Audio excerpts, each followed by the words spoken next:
Well, fortunately, disillusionment charms exist, so today's story is a bit particular. Let's say that the Ministry of Magic wouldn't exactly approve lightheartedly. But you know me by now, and I'm always the adventurous wizard Quentin Penterman, and danger is my business, because I'm convinced that censorship is what we should really fear, for knowledge sets us free. Perhaps you've already guessed what I want to talk to you about, haven't you? You're becoming sharper and sharper, my devoted viewers, or perhaps you just read the topic in the video title below. Ah, cursed spoilers.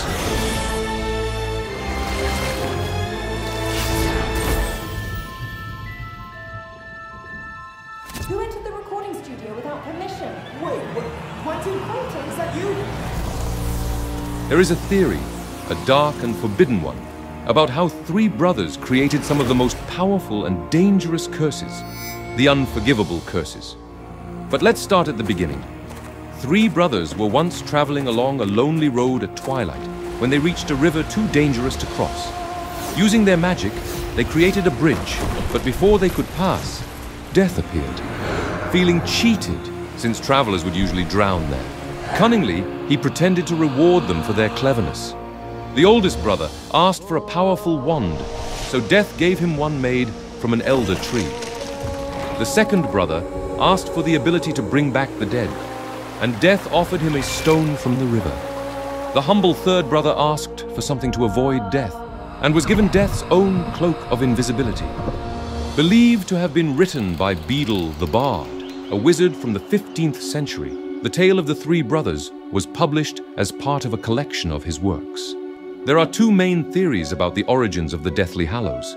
According to legend, Death created the Hallows and gave them to the Peverell brothers for outsmarting him. Dumbledore, however, believed that the brothers, being exceptionally talented wizards, likely made the Hallows themselves, as certain details in the legend don't align with actual events in their lives, suggesting it was more myth than fact.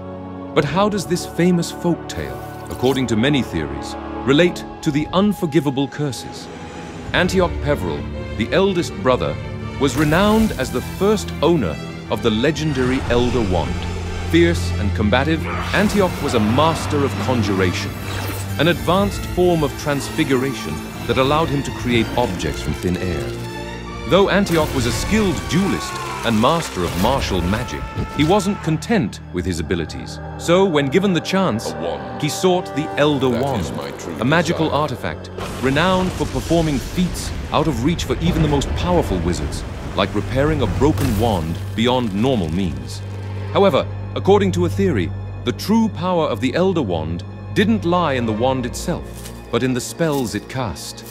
The tale hints that Antioch may have created the killing curse, as he desired a wand that would always win duels, one fit for a wizard who had conquered death, controlling it in much the same way the killing curse does. This curse, unleashing a blinding green bolt of light, causes instant death by magically ripping the victim's soul from their body, leaving no biological trace of harm. The Elder Wand's thestral hair core is notoriously difficult to master, only yielding its full power to someone who has accepted death. As Antioch hadn't done so, this suggests that the true source of his power was the killing curse, not the wand itself. One fateful journey took him to a distant village where he sought out an old rival. With the Elder Wand in hand, he effortlessly defeated his opponent, leaving him dead. However, Antioch's arrogance and self-indulgence would soon seal his fate. That night, reveling in his victory and boasting about his invincible death stick, Antioch drank heavily, leaving himself and his prized wand unguarded. As he slept off his intoxication, a cunning wizard crept into his room, stole the Elder Wand, and slit his throat. Antioch's reckless vanity made him the first brother to fall into death's clutches, and tragically, he was the only one who did not meet his end willingly. The Elder Wand then embarked on a dark and bloody path, passed down through treacherous battles and betrayals. Ah, there you are, my beloved viewers. Fear not, I'll be quicker than a golden snitch. First of all, I want to thank you all for being here for this episode of the Spellbook Chronicles. And if you think Quentin Pendragon is charming enough to deserve your generous support, you might consider leaving a like. And I highly recommend subscribing to the channel and clicking the bell icon to make sure you don't miss a single episode. Oh, but if you are wizards and witches truly hungry for knowledge, you might consider joining the channel for just a couple of galleons. Every month, you will be guaranteed priority access to all new videos on the channel. Plus, you will be rewarded every month with new exclusive special content just for you. So, what are you waiting for? Cadmus Peverell, the middle brother, fell deeply in love and was engaged to a woman who tragically died before they could marry. He did have an heir, though it is unclear whether this child was born with his fiancée or with another woman. The early death of his beloved turned Cadmus into a man marked by arrogance and bitterness. So much so that he dared to challenge death itself. In his possession was the Resurrection Stone, which he hoped would bring his lost love back to life. The stone was said to revive the spirits of the deceased when turned 3 times in the holder's hand. But Cadmus soon realized that the stone could not truly restore his lover. She appeared sorrowful and cold, separated from him by an invisible veil. Cadmus. These spirits, though more tangible than ghosts, were in fact merely shades, reluctantly drawn from their rightful place in the afterlife. Desperate and tormented by unfulfilled longing, Cadmus took his own life, hoping to be reunited with his lost love in death. This deep emotional anguish caused by the stone could have led to the creation of the Cruciatus curse, intended to project Cadmus's own suffering onto others.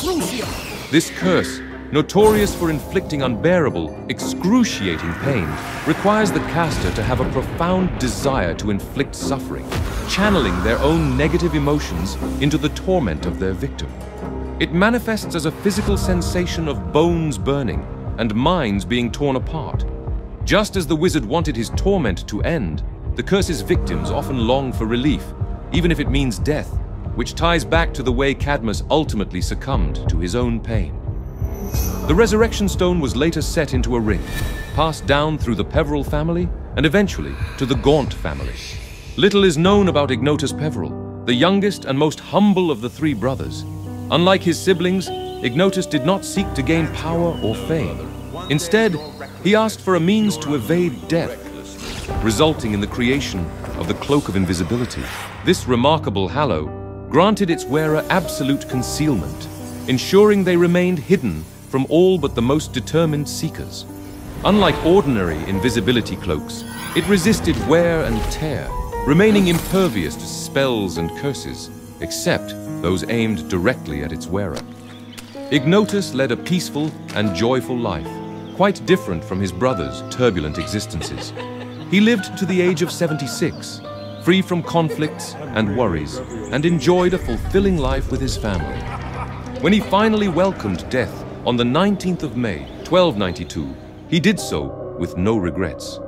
Before his passing, Ignotus made sure that his final act was to bequeath the cloak to his son, securing a legacy of protection and happiness for future generations. This desire for protection without harm could be linked to the creation of the Imperious Curse, which stands apart from the other unforgivable curses. Unlike the Killing and Cruciatus curses, which bring death or immense pain, the Imperious Curse induces a dreamlike state of bliss, where the victim feels weightless, free of worry, and completely content.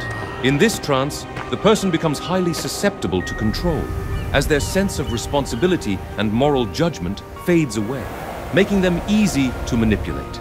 If Ignotus did indeed create the Imperious Curse, while it was later misused for evil, his intention may not have been to dominate others, but rather to protect himself and those around him by subtly steering people away, avoiding harm or conflict. His granddaughter, Iolanthe Peverell, later married Hardwin Potter, linking the deathly hallow to the Potter family. Following their demise, the Peverell brothers were eventually laid to rest in the churchyard of St. Clementine's Parish Church in Godric's Hollow. While becoming a Master of Death is typically associated with possessing all 3 deathly hallows and thus achieving immortality, according to the theory we've explored so far, there could be an alternative way to master death. by overcoming all 3 unforgivable curses. This seemingly impossible feat was achieved by only one person, Harry Potter, who not only held the Hallows, but also resisted the killing curse, Cruciatus and Imperius. Additionally, the connections between the Peverell brothers and the unforgivable curses add a compelling layer of intrigue. The names align almost too perfectly.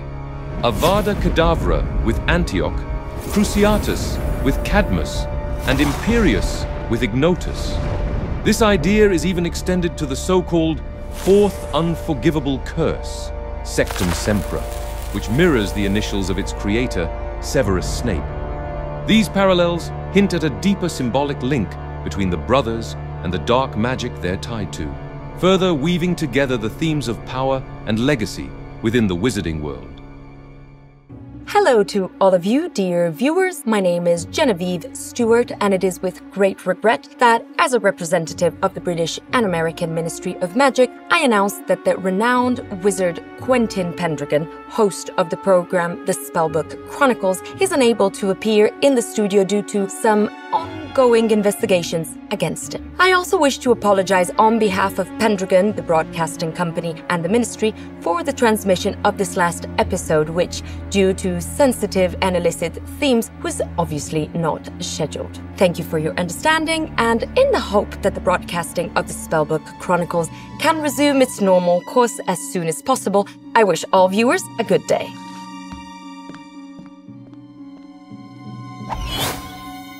Ah, my sweet Genevieve. She just can't stay away from me. Love, what a wonderful thing.